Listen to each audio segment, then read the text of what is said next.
The Iliad of Homer, translated by Samuel Butler, Book 2. Now the other gods and the armed warriors on the plain slept soundly, but Jove was wakeful, for he was thinking how to do honor to Achilles, and destroyed much people at the ships of the Achaeans. In the end, he deemed it would be best to send a lying dream to King Agamemnon, so he called one to him and said to it, "Lying dream, go to the ships of the Achaeans and to the tent of Agamemnon, and say to him word for word as I now bid you. Tell him to get the Achaeans instantly under arms, for he shall take Troy. There are no longer divided counsels among the gods. Juno has brought them to her own mind, and woe betides the Trojans." The dream went when it had heard its message, and soon reached the ships of the Achaeans. It sought Agamemnon, son of Atreus, and found him in his tent, wrapped in a profound slumber. It hovered over his head in the likeness of Nestor, son of Neleus, whom Agamemnon honored above all his counselors, and said, "You are sleeping, son of Atreus. One who has the welfare of his host and so much other care upon his shoulders should dock his sleep. Hear me at once, for I come as a messenger from Jove, who, though he be not near, yet takes thought for you and pities you. He bids you get the Achaeans instantly under arms, for you shall take Troy. There are no longer divided counsels among the gods. Juno has brought them over to her own mind, and woe betides the Trojans at the hands of Jove. Remember this, and when you wake, see that it does not escape you." The dream then left him, and he thought of things that were surely not to be accomplished. He thought that on the same day he was to take the city of Priam, but he little knew what was in the mind of Jove, who had many another hard-fought fight in store alike for Danaans and Trojans. Then presently he woke, with the divine message still ringing in his ears. So he sat upright, and put on his soft shirt so fair and new, and over this his heavy cloak. He bound his sandals onto his comely feet, and slung his silver-studded sword about his shoulders. Then he took the imperishable staff of his father, and sallied forth to the ships of the Achaeans. The goddess Dawn now wended her way to vast Olympus, that she might herald day to Jove and to the other immortals. And Agamemnon sent criers round to call the people in assembly. So they called them, and the people gathered thereon. But first he summoned a meeting of elders at the ship of Nestor, king of Pylos. And when they were assembled, he laid a cunning counsel before them. "My friends," said he, "I have had a dream from heaven in the dead of night, and its face and figure resembled none but Nestor's. It hovered over my head and said, 'You are sleeping, son of Atreus. One who has the welfare of his host and so much other care upon his shoulders should dock his sleep. Hear me at once, for I am a messenger from Jove, who, though he be not near, yet takes thought for you and pities you. He bids you get the Achaeans instantly under arms, for you shall take Troy. There are no longer divided counsels among the gods. Juno has brought them over to her own mind, and woe betides the Trojans at the hands of Jove. Remember this." The dream then vanished, and I awoke. Let us now therefore arm the sons of the Achaeans. But it will be well that I should first sound them, and to this end I will tell them to fly with their ships. But do you others go about among the hosts, and prevent their doing so." He then sat down, and Nestor, the prince of Pylos, with all sincerity and goodwill addressed them thus. "My friends," said he, "princes and counselors of the Argives, if any other man of the Achaeans had told us this dream, we would have declared it false, and would have had nothing to do with it. But he who has seen it is the foremost man among us. We must therefore set about getting the people under arms." With this, he led the way from the assembly, and the other sceptered kings rose with him in obedience to the word of Agamemnon. But the people pressed forward to hear. They swarmed like bees that sally from some hollow cave, and flit in countless throngs among spring flowers, bunched in knots and clusters. Even so did the mighty multitude pour from ships and tents to the assembly, and range themselves upon the wide-watered shore, while among them ran Wildfire Rumor, messenger of Jove, urging them ever to the fore. Thus they gathered in a pell-mell of mad confusion, and the earth groaned under the tramp of men as the people sought their places. 9 heralds went crying about among them to stay their tumult and bid them listen to the kings, till at last they were got into their several places and ceased their clamor. Then King Agamemnon rose, holding his scepter. This was the work of Vulcan, who gave it to Jove, the son of Saturn. Jove gave it to Mercury, slayer of Argus, guide and guardian. King Mercury gave it to Pelops, the mighty charioteer, and Pelops to Atreus, shepherd of his people. Atreus, when he died, left it to Thyestes, rich in flocks, and Thyestes, in his turn, left it to be borne by Agamemnon, that he might be lord of all Argos and of the isles. Leaning then on his scepter, he addressed the Argives. "My friends," he said, "heroes, servants of Mars, the hand of heaven has been laid heavily upon me, Cruel Jove gave me his solemn promise that I should sack the city of Priam before returning, but he has played me false and is now bidding me to go ingloriously back to Argos with the loss of much people. Such is the will of Jove, who has laid many a proud city in the dust, and he will yet lay others, for his power is above all. It will be a sorry tale hereafter that an Achaean host, at once so great and valiant, battled in vain against men fewer in number than themselves. But as yet the end is not in sight. Think that the Achaeans and Trojans have sworn to a solemn covenant, and that they have each been numbered, the Trojans by the roll of their householders, and we by companies of 10. Think further that each of our companies desired to have a Trojan householder to pour out their wine. We are so greatly more in number that full many a company would have to go without its cupbearer. But they have in the town allies from other places, and it is these that hinder me from being able to sack the rich city of Ilias. 9 of Jove's years are gone. The timbers of our ships have rotted. Their tackling is sound no longer. Our wives and little ones at home look anxiously for our coming. But the work that we came hither to do has not been done. Now, therefore, let us all do as I say. Let us sail back to our own land, for we shall not take Troy. With these words he moved the hearts of the multitude, so many of them as knew not the cunning counsel of Agamemnon. They surged to and fro like the waves of the Icarian Sea, when the east and south winds break from heaven's clouds to lash them, or as when the west winds sweep over a field of corn, and the ears bow beneath the blast. Even so were they swayed as they flew with loud cries toward the ships, and the dust from under their feet rose heavenward. They cheered each other on to draw the ships into the sea. They cleared the channels in front of them, and they began taking away the stays from underneath them, and the welkin rang with their glad cries, so eager were they to return. Then surely the Argives would have returned after a fashion that was not fated. But Juno said to Minerva, Alas, daughter of aegis-bearing Jove, unweariable, shall the Argives fly home to their own land over the broad sea, and leave Priam and the Trojans the glory of still keeping Helen, for whose sake many of the Achaeans have died at Troy far from their homes?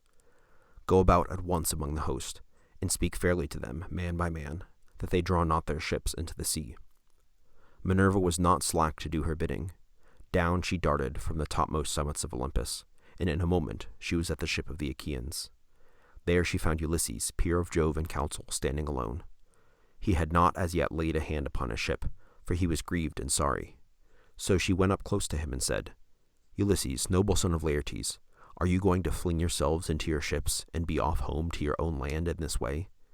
Will you leave Priam and the Trojans the glory of still keeping Helen, for whose sake so many of the Achaeans have died at Troy far from their homes? Go about at once among the host, and speak fairly to them, man by man, that they draw not their ships into the sea. Ulysses knew the voice as that of the goddess. He flung his cloak from him and set off to run. His servant Eurybates, a man of Ithaca, who waited on him, took charge of the cloak, whereon Ulysses went straight up to Agamemnon and received from him his ancestral imperishable staff. With this he went about among the ships of the Achaeans. Whenever he met a king or chieftain, he stood by him and spoke to him fairly. Sir, said he, this flight is cowardly and unworthy. Stand your post, and bid your people also keep their places. You do not yet know the full mind of Agamemnon. He was sounding us, and ere long will visit the Achaeans with his displeasure. We were not all of us at the council to hear what he had then said. See to it, lest he be angry and do us a mischief. For the pride of kings is great, and the hand of Jove is with them. But when he came across any common man who was making a noise, he struck him with his staff and rebuked him, saying, Sirrah, hold your peace, and listen to better men than yourself. You are a coward and no soldier. You are nobody either in fight or council. We cannot all be kings. It is not well that there should be many masters. One man must be supreme, one king to whom the son of scheming Saturn has given the scepter of sovereignty over you all. Thus masterfully did he go about among the host, and the people hurried back to the council from their tents and ships, with a sound as the thunder or surf when it comes crashing down upon the shore, and all the sea is in an uproar. The rest now took their seats, and kept to their own several places, but Thersites still went on, wagging his unbridled tongue, a man of many words, and those unseemly, a monger of sedition, a railer against all who were in authority, who cared not what he said, so that he might set the Achaeans in a laugh. He was the ugliest man of all those that came before Troy, bandy-legged, lame of one foot, with his 2 shoulders rounded and hunched over his chest. His head ran up to a point, but there was little hair on top of it. Achilles and Ulysses hated him worst of all, for it was with them that he was the most wont to wrangle. Now, however, with a shrill, squeaky voice, he began heaping his abuse upon Agamemnon. The Achaeans were angry and disgusted, yet nonetheless he kept on brawling and bawling at the son of Atreus. "Agamemnon," he cried, "what ails you now, and what more do you want? Your tents are filled with bronze and with fair women, for whenever we take a town, we give you the pick of them. Would you have yet more gold, which some Trojan is to give you as ransom for his son, when I or another Achaean has taken him prisoner? Or is it some young girl to hide and lie with? It is not well that you, the ruler of the Achaeans, should bring them into such misery. Weakling cowards, women rather than men, let us sail home and leave this fellow here at Troy to stew in his own meads of honor, and discover whether we were of any service to him or no. Achilles is a much better man than he is, and see how he has treated him, robbing him of his prize and keeping it himself. Achilles takes it meekly, and shows no fight. If he did, son of Atreus, you would never again insult him." Thus railed Thersites, but Ulysses at once went up to him and rebuked him sternly. "Check your glib tongue, Thersites," said he, "and babble not a word further. Chide not with princes when you have none to back you. There is no viler creature come before Troy with the sons of Atreus. Drop this chatter about kings, and neither revile them, nor keep harping about going home. We do not yet know how things are going to be, nor whether the Achaeans are to return with a good success or evil. How dare you jibe at Agamemnon because the Danaans have awarded him so many prizes? I tell you, therefore, and it shall surely be, that if I again catch you talking such nonsense, I will either forfeit my own head, and be no more called father of Telemachus, or I will take you, strip you stark naked, and whip you out of the assembly till you go blubbering back to the ships." On this, he beat him with his staff about the back and shoulders, till he dropped and fell a-weeping. The golden scepter raised a bloody weal on his back, so he sat down frightened and in pain, looking foolish, as he wiped the tears from his eyes. The people were sorry for him, yet they laughed heartily, and one would turn to his neighbor, saying, "Ulysses has done many a good thing ere now, in fight and council, but he never did the Argives a better turn than when he stopped this fellow's mouth from prating further. He will give the kings no more of his insolence." Thus said the people. Then Ulysses rose, scepter in hand, and Minerva, in the likeness of a herald, bade the people be still, that those who were far off might hear him and consider his counsel. He therefore, with all sincerity and goodwill, addressed him thus: "King Agamemnon, the Achaeans are for making you a byword among all mankind. They forget the promise they made you when they set out from Argos, that you should not return till you had sacked the town of Troy. And, like children or widowed women, they murmur and would set off homeward. True it is that they have had toil enough to be disheartened. A man chafes at having to stay away from his wife even for a single month, when he is on shipboard at the mercy of wind and sea. But it is now 9 long years that we have been kept here. I cannot therefore blame the Achaeans if they turn restive. Still, we shall be shamed if we go home empty after so long a stay. Therefore, my friends, be patient yet a little longer, that we may learn whether the prophesyings of Calchas were false or true. All who have not since perished must remember, as though it were yesterday or the day before, how the ships of the Achaeans were detained in Aulis, when we were on our way hither to make war on Priam and the Trojans. We were ranged round about a fountain, offering hecatombs to the gods upon their holy altars, and there is a fine plane tree from beneath which there welled a stream of pure water. Then we saw a prodigy, for Jove sent a fearful serpent out of the ground, with blood-red stains upon its back, and it darted from under the altar onto the plane tree. Now there was a brood of young sparrows, quite small, upon the topmost bough, peeping out from under the leaves, 8 in all, and their mother that hatched them made 9. The serpent ate the poor cheeping things, while the old bird flew about lamenting her little ones. But the serpent threw his coils about her, and caught her by the wing as she was screaming. Then, when he had eaten both the sparrow and her young, the god who had sent him made him become a sign, for the son of scheming Saturn turned him to stone, and we stood there, wondering at that which had come to pass. Seeing, then, that such a fearful portent had broken in upon our hecatombs, Calchas forthwith declared to us the oracles of heaven. "Why, Achaeans," said he, "are you thus speechless? Jove has sent us this sign, long in coming, and long ere it may be fulfilled, though its fame shall last forever. As the serpent ate the 8 fledglings and the sparrow that hatched them, which makes 9, so shall we fight for 9 years at Troy. but in the 10th shall take the town." This was what he said, and now it is all coming true. Stay here, therefore, all of you, till we take the city of Priam." On this, the Argives raised a shout, till the ships rang again with uproar. Nestor, knight of Gerene, then addressed them. "Shame on you," he cried, "to stay talking here like children when you should fight like men. Where are your covenants now, and where the oaths that we have taken? Shall our counsels be flung into the fire, with our drink offerings and the right hands of fellowship wherein we have put our trust? We waste our time in words, and for all our talking here shall be no further forward. Stand therefore, son of Atreus, by your own steadfast purpose. Let the Argives on to battle, and leave this handful of men to rot, who scheme and scheme in vain to get back to Argos ere they have learned whether Jove be true or a liar. For the mighty son of Saturn surely promised that we should succeed when we Argives set sail to bring death and destruction upon the Trojans. He showed us favorable signs by flashing his lightning on our right hands. Therefore let none make haste to go till he has first lain with the wife of some Trojan, and avenged the toil and sorrow that he had suffered for the sake of Helen. Nevertheless, if any man is in such haste to be at home again, let him lay his hand on his ship, that he may meet his doom in the sight of all. But, O king, consider and give ear to my counsel, for the word that I say may not be neglected lightly. Divide your men, Agamemnon, into their several tribes and clans, that clans and tribes may stand by and help one another. If you do this, and if the Achaeans obey you, you will find out who, both chiefs and peoples, are brave and who are cowards, for they will vie against the other. Thus you shall also learn whether it is through the counsel of heaven or the cowardice of men that you shall fail to take the town."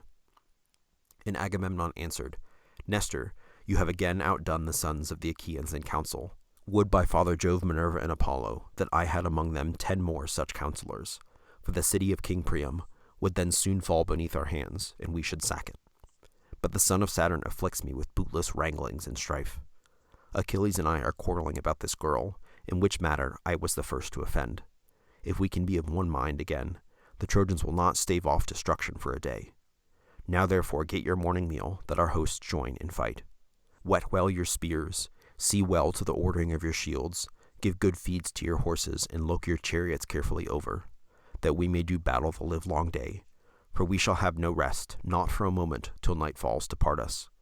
The bands that bear your shields shall be wet with the sweat upon your shoulders, and your hands shall weary upon your spears. Your horses shall steam in front of your chariots. And if I see any man shirking the fight, or trying to keep out of it at the ships, there shall be no help for him, but he shall be a prey to dogs and vultures." Thus he spoke, and the Achaeans roared in applause. And when the waves run high before the blast of the south wind, and break on some lofty headland, dashing against it and buffeting it without ceasing, as the storms from every quarter drive them, even so did the Achaeans rise and hurry in all directions to their ships. There they lighted their fires at their tents and got dinner, offering sacrifice every man to one or other of the gods, and praying each one of them that he might live to come out of the fight. Agamemnon, king of men, sacrificed a fat 5-year-old bull to the mighty son of Saturn, and invited the princes and elders of his host. First he asked Nestor and King Idomeneus, then the 2 Ajaxes and the son of Tydeus, and sixthly Ulysses, peer of the gods in council. But Menelaus came of his own accord, for he knew how busy his brother then was. They stood round the bowl, with the barley meal in their hands, and Agamemnon prayed, saying, "Jove, most glorious, supreme, that dwellest in heaven, and ridest upon the storm cloud, grant that the sun may not go down, nor the night fall, till the palace of Priam is laid low, and its gates are consumed with fire. Grant that my sword may pierce the shirt of Hector about his heart, and that full many of his comrades may bite the dust as they fall dying round him." Thus he prayed, but the son of Saturn would not fulfill his prayer. He accepted the sacrifice, yet nonetheless increased their toil continually. When they had done praying and sprinkling the barley meal upon the victim, they drew back its head and killed it, and then flayed it. They cut out the thigh bones, wrapped them round in 2 layers of fat, and set pieces of raw meat on top of them. These they burned upon the split logs of firewood, but they spitted the inward meats and held them in the great flames to cook. When the thigh bones were burned, and they had tasted the inward meats, they cut the rest up small, put the pieces upon spits, roasted them till they were done, and drew them off. Then, when they had finished their work and the feast was ready, they ate it, and every man had his full share. so that all were satisfied. As soon as they had had enough to eat and drink, Nestor, knight of Gerene, began to speak. "King Agamemnon," said he, "let us not stay talking here, nor be slack in the work that heaven has put into our hands. Let the heralds summon the people to gather at their several ships. We will then go about among the host, that we may begin fighting at once." Thus did he speak, and Agamemnon heeded his words. He at once sent the criers round to call the people in assembly. So they called them, and the people gathered thereon. The chiefs about the son of Atreus chose their men and marshaled them, while Minerva went among them holding her priceless aegis, that knows neither age nor death. From it there waved 100 tassels of pure gold, all deftly woven, and each one of them worth 100 oxen. With this she darted furiously everywhere among the hosts of the Achaeans, urging them forward, and putting courage into the heart of each, so that he might fight and do battle without ceasing. Thus war became sweeter in their eyes, even than returning home in their ships. As when some great forest fire is raging upon a mountain top, and its light is seen afar, even so, as they marched, the gleam of their armor flashed up into the firmament of heaven. They were like great flocks of geese or cranes or swans on the plain about the waters of Caster, that wing their way hither and thither, glorying in the pride of flight, and crying as they settle till the fen is alive with their screaming. Even thus did their tribes pour from ships and tents onto the plain of the Scamander, and the ground rang as brass under the feet of men and horses. They stood as thick upon the flower-bespangled field as leaves that bloom in summer. As countless swarms of flies buzz around a herdsman's homestead in the time of spring when the pails are drenched with milk, even so did the Achaeans swarm onto the plain to charge the Trojans and destroy them. The chiefs disposed their men this way, that before the fight began, drafting them out as easily as goatherds draft their flocks, when they have got mixed while feeding. And among them went King Agamemnon, with a head and a face like Jove the Lord of Thunder, a waist like Mars, and a chest like that of Neptune, some great bull that lords it over the herds upon the plain. Even so did Jove make the son of Atreus stand peerless among the multitude of heroes. And now, O Muses, dwellers in the mansions of Olympus, tell me, for you are goddesses and are in all places, so that you see all things, while we know nothing but by report. Who were the chiefs and princes of the Danaans? As for the common soldiers, they were so that I could not name every single one of them, though I had 10 tongues, and though my voice failed not, and my heart were of bronze within me, unless you, O Olympian Muses, daughters of aegis-bearing Jove, were to recount them to me. Nevertheless, I will tell the captains of the ships, and all the fleet together. Peneleos, Leitus, Archelaus, Prothenor, and Clonius were captains of the Boeotians. These were they that dwelt in Hyra and rocky Aulis, and who held Sconius, Scolus, and the highlands of Eteonus with Thespia, Graia, and the fair city of Mycalessus. They also held Harma, Elysium, and Airthrae, and they held Elion, Hyle, and Petion, Ochiala, and the strong fortresses of Medeon, Cope, Eutresis, and Thisbe, the haunt of droves, Coronea, and the pastures of Haliartus, Palatea and Glissus, the fortresses of Thebes the less, holy Onchestus, with its famous grove of Neptune, Arne, rich in vineyards, Medea, sacred Nisa, and Anthedon upon the sea. From these there came 50 ships, and in each there were 120 young men of the Boeotians. Ascalaphus and Ilomenus, sons of Mars, led the people that dwelt in Aspledon, and Orchomenus, the realm of Mineas. Astoiche, a noble maiden, bore them in the house of Actor, son of Asius, for he had gone with Mars secretly into an upper chamber, and he had laid with her. With these there came 30 ships.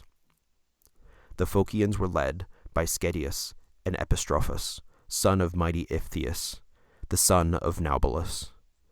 These were they that held Kyparissus, rocky Pytho, and holy Chrysa, Daulis, and Panopeus, and they also dwelt in Anamoria and Hylampus, about the waters of the river Cephisus, and Lilaea and the springs of the Cephisus. With their chieftains came 40 ships, and they marshaled the forces of Phocians, which were stationed next to the Boeotians on their left. Ajax, the fleet son of Oileus, commanded the Locrians. He was not so great, nor nearly so great as Ajax the son of Telamon. He was a little man, and his breastplate was made of linen.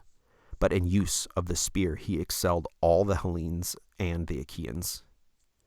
These dwelt in Cainus, Opus, Calaris, Bessa, Scarphe, Fair Auge, Tarphe, and Thorium about the river Boargius. With them there came 40 ships of the Locrians, who dwell beyond Euboea. The fierce Abantes held Euboea with its cities, Chalcus, Eretria, Histiaea, rich in vines, Corinthus upon the sea, and the rock-perched town of Dium. With them were also the men of Charistus in Styra. Elphenor of the race of Mars was in command of these, and he was son of Chalcodon, and chief over all the Abantes. With him they came, fleet of foot, and wearing their hair long behind, brave warriors, who would ever strive to tear open the corselets of their foes with their long ashen spears. Of these there came 50 ships. And they held the strong city of Athens, the people of great Erychethus, who was born of the soil itself. But Jove's daughter Minerva fostered him, and established him at Athens in her own rich sanctuary. There, year by year, the Athenian youths worship him with sacrifices of bulls and rams. These were commanded by Menesthius, son of Petios. No man living could equal him in the marshalling of chariots and foot soldiers. Nestor could alone rival him, for he was older. With him there came 50 ships. Ajax brought 12 ships from Salamis, and stationed them alongside those of the Athenians. The men of Argos, again, and those who held the walls of the Tyrrhens, with Hermione and Asine upon the Gulf, Troezine, Ioine, and the vineyard lands of Epidaurus, the Achaean youths, moreover, who came from Aegina and Mosses. These were led by Diomed of the loud battle cry, and Stelinus, son of famed Capaneus. With them in command was Euryalus, son of Mecistius, son of Talaus, but Diomed was chief over them all. With these there came 80 ships. Those who held the strong city of Mycenae, rich Corinth and Cleonae, Orinae, Aretharia, and Lycaon, where Adrastus reigned of old, Hyperesia, High Gonoessa, and Pellene, Aegium, and all the coastland round about Halys. These sent 100 ships under the command of King Agamemnon, son of Atreus. His force was far both finest and most numerous, and in their midst was the king himself, all glorious in his armor of gleaming bronze, foremost among the heroes, for he was the greatest king, and had most men under him. And those that dwelt in Lacedaemon, lying low among the hills, Pharis, Sparta, with Messe the haunt of doves, Briseia, Auge, Amacleae, and Hellas upon the sea, Laos, moreover, Otielus, where they were led by Menelaus of the loud battle cry, brother to Agamemnon, and of them there were 60 ships drawn apart from the others. Among them went Menelaus himself, strong in zeal, urging his men to fight, for he longed to avenge the toil and sorrow that he had suffered for the sake of Helen. The men of Pylos, and Arene, and Thyrum, where is the ford of the river Alpheus, strong Ipe, Kyparissus, and Amphigenia, Patelum, Hellas, and Dorium, where the Muses met Thamyris and stilled his minstrelsy forever. He was returning from Oechalia, where Eurytus lived and reigned, and boasted that he would surpass even the Muses, daughters of aegis-bearing Jove, if they should sing against him, whereon they were angry and maimed him. They robbed him of his divine power of song, and thenceforth he could strike the lyre no more. These were commanded by Nestor, knight of Gerene, and with him there came 90 ships. And those that held Arcadia, under the high mountain of Calin, near the tomb of Aptius, where the people fight hand to hand, the men of Phoenius also, and Orchomenus, rich in flocks, of Rhipae, Stratiae, and bleak Anispae, of Tegea and fair Manatea, of Stylemphus and Pharasia. Of these King Agapanor, son of Ancaeus, was commander, and they had 60 ships. Many Arcadians, good soldiers, came in each one of them, but Agamemnon found them the ships in which to cross the sea, for they were not a people that occupied their business upon the waters. The men, moreover, of Buprasium and of Elis, so much of it as is enclosed between Hermine, Myrsinus upon the seashore, the rock Oline, and Elysium. These had 4 leaders, and each of them had 10 ships, with as many Epeans on board. Their captains were Amphimachus and Thalpius, the one son of Cateus, and the other of Eurytus, both of the race of Actor. The 2 others were Diores, son of Amarentius, and Polyxenus, son of King Augustinus, son of Augeas. And those of Dulichium, with the sacred Achaean islands, who dwelt beyond the sea off Elis. These were led by Meges, peer of Mars, and the son of valiant Phyleus, dear to Jove, who quarreled with his father and went to settle in Dulichium. With him there came 40 ships.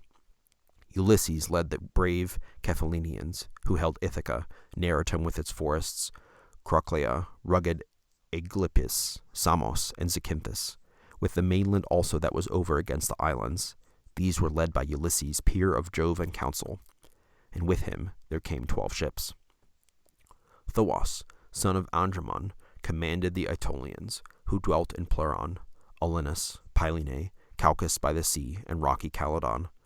For the great king Oeneus had now no sons living, and was himself dead, as was also golden-haired Meleager, who had been set over the Aetolians to be their king. And with Thoas there came 40 ships. The famous spearsman Idomeneus led the Cretans, who held Knossos, and with the well-walled city of Gortys, Lyctus also, Miletus, and Lycastus that lies upon the chalk, the populous towns of Phaestus and Ratium, and with other peoples that dwell in 100 cities of Crete. All these were led by Idomeneus, and by Meriones, peer of murderous Mars, and with these there came 80 ships. Tlepolemus, son of Hercules, a man both brave and large of stature, brought 9 ships of lordly warriors from Rhodes. These dwelt in Rhodes, which is divided among the 3 cities of Lindus, Ilissus, and Camarus that lies upon the chalk. These were commanded by Tlepolemus, son of Hercules, by Astoichea, whom he had carried off from Ephyra on the river of Celis, after sacking many cities of valiant warriors. When Tlepolemus grew up, he killed his father's uncle, Lycaeneus, who had been famous warrior in his times, but was then grown old. On this he built himself a fleet, gathered a great following, and fled beyond the sea, for he was menaced by the other sons and grandsons of Hercules. After a voyage, during which he suffered great hardship, he came to Rhodes, where the people divided into 3 communities according to their tribes, and were dearly loved by Jove, the Lord of gods and men, wherefore the son of Saturn showered down great riches upon them. And Nireus brought 3 ships from Sem, Nireus, who was among the handsomest men that came up under Ilias of all the Nereians after the son of Peleus, but he was a man of no substance, and had but a small following. And those that held Nisyrus, Carpathus, and Cassis, with Cos the city of Eurypylus, and the Callidian islands, these were commanded by Pheidipus and Antiphus, 2 sons of King Thessalus, son of Hercules, and with them there came 30 ships. Those who held the Pelasgic Argos, Alos, Alpoe, and Trachis, and those of Phthia and Hellas, the land of fair women, who were called Myrmidons, Hellenes, and Achaeans. These had 50 ships, over which Achilles was in command. But now they took no part in the war, inasmuch as there was no one to marshal them, for Achilles stayed by his ships, furious about the loss of the girl Briseis, whom he had taken from Lyrnessus at his own great peril, when he had sacked Lyrnessus and Thebe, and had overthrown Mynes and Epistrophus, sons of King Evenor, son of Salpus. For her sake Achilles was still grieving, but ere long he was again to join them. And those that held Phylace, and the flowery meadows of Parassus, sanctuary of Ceres, Ition, the mother of sheep, Antrim upon the sea, and Ptolemy that lies upon the grasslands. Of these, brave Protesilaus had been captain while he was yet alive, but he was now lying under the earth. He had left a wife behind him in Phylace to tear her cheeks in sorrow, and his house was only half finished, for he was slain by a Dardanian warrior while leaping foremost of the Achaeans upon the soil of Troy. Still, those people mourned their chieftain.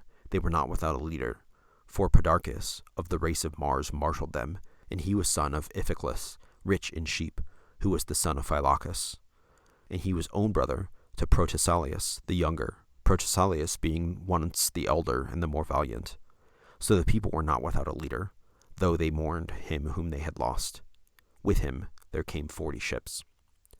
All those that held Pherae in the Boeotian lake, with Boebe, Glapharia, and the populous city of Ioclus, these with their 11 ships were led by Eumelus, son of Admetus, whom Alcetus bore to him, loveliest of the daughters of Peleus. And those that held Methone, and Thaumacia, and Meliboea, and rugged Olizon, these were led by the skillful archer Philoctetes, and they had 7 ships, each with 50 oarsmen, all of them good archers. But Philoctetes was lying in great pain on the island of Lemnos, where the sons of the Achaeans left him, for he had been bitten by a poisonous water snake. There he lay, sick and sorry, but full soon did the Argives come to miss him. But his people, though they felt his loss, were not leaderless, for Medon, the bastard son of Oileus by Rene, set them in array. Those again of Tricca, and the stony region of Ithome, and they that held Oacalia of the Oecalian Eurytus, these were commanded by the 2 sons of Asclepius, skilled in the art of healing, Podalarius and Machaon, and with them there came 30 ships. The men, moreover, of Ormenius, and by the fountain of Hyperia, and with those that held Asterius, while the white crests of Tanatus, these were led by Eurypylus, the son of Eumaeon, and with them there came 40 ships. Those that held Argissa and Girtone, Ortha, Elone, and the white city of Oloason. Of these, brave Polypoetes was a leader. He was son of Pirithous, who was son of Jove himself, for Hippodamia bore him to Pirithous on the day when he took revenge on the shaggy mountain savages, and drove them from Mount Pelion to the Iphikes. But Polypoetes was not sole in command, for with him was Leonidas, of the race of Mars, who was son of Coronus, son of Caeneus, and with them there came 40 ships. Gunius, who brought 22 ships from Cyphus, and he was followed by Aninis, of the valiant Perabi, who dwelt about wintry Dodona, and held the lands round the lovely river of Titaresius, which sends its waters into the Peneus. They do not mingle with the silver eddies of the Peneus, but flow on the top of them like oil. For the Titaresius is a branch of the dread Orcus and the river Styx. Of the Magnetes, Prothous, son of Tenthredon, was commander. They were they that dwelt about the river Peneus and Mount Pelion. Prothous, fleet of foot, was their leader, and with them there came 40 ships. Such were the chiefs and princes of the Danaans, who O then, O Muse, was the foremost, whether man or horse, among those that followed after the sons of Atreus. Of the horses, those of the son of Phares were by far the finest. They were driven by Eumelus, and were as fleet as birds. They were of the same age and color, and perfectly matched in height. Apollo of the silver bow had bred them in Perea, both of them mares, and terrible as Mars in battle. Of the men, Ajax, son of Telamon, was much the foremost so long as Achilles' anger lasted. For Achilles excelled him greatly, and he also had better horses. But Achilles was now holding aloof at his ships by reason of his quarrel with Agamemnon. And his people passed their time upon the seashore, throwing discs or aiming with spears at a mark, and in archery. Their horses stood each by his own chariot, champing lotus and wild celery. The chariots were housed under cover, but their owners, for lack of leadership, wandered hither and thither about the host, and went not forth to fight. Thus marched the host like a consuming fire, and the earth groaned beneath them when the Lord of thunder is angry and lashes the land about Typhoeus among the Arimi, where they say Typhoeus lies.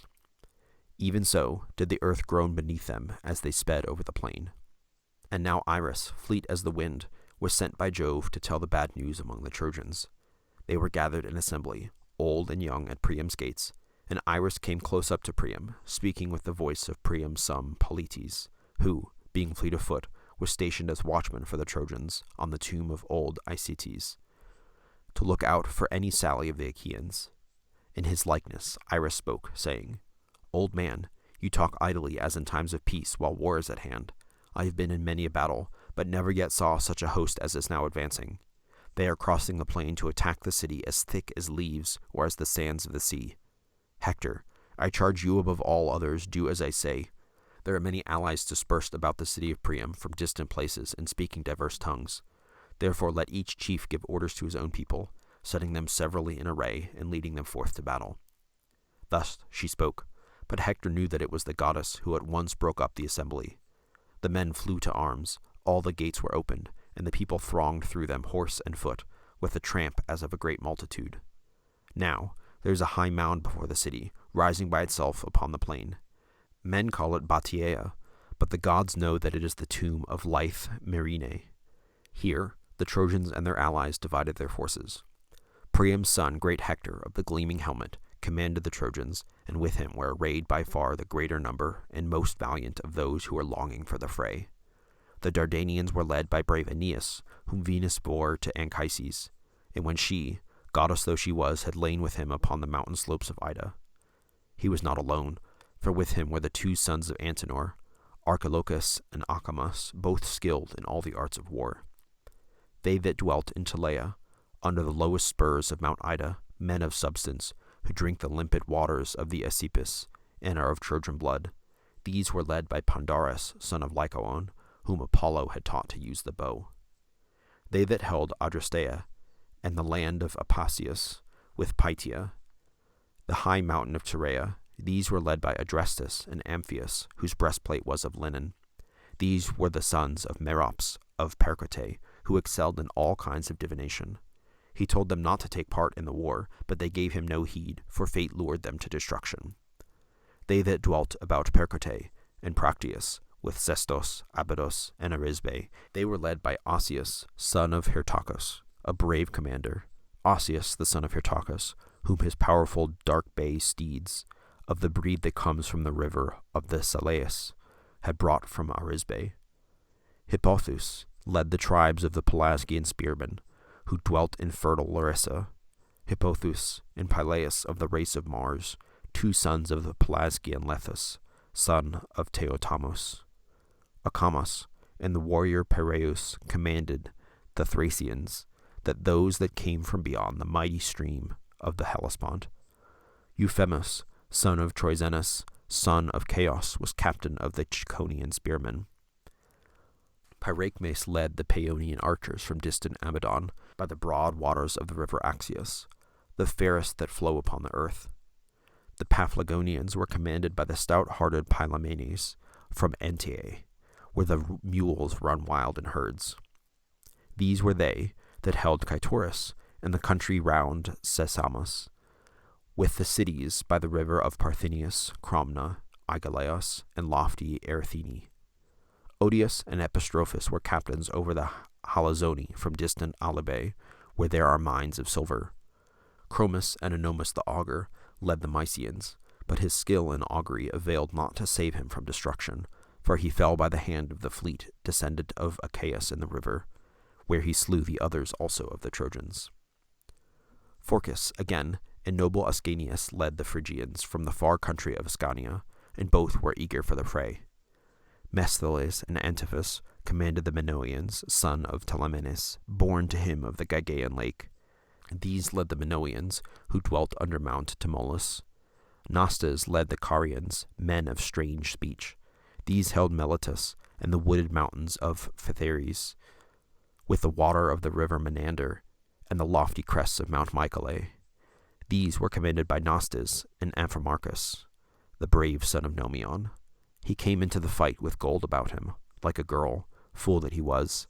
His gold was of no avail to save him, for he fell in the river by the hand of the fleet descendant of Aeacus, and Achilles bore away his gold. Sarpedon and Glaucus led the Lycians from their distant land by the eddying waters of the Xanthus.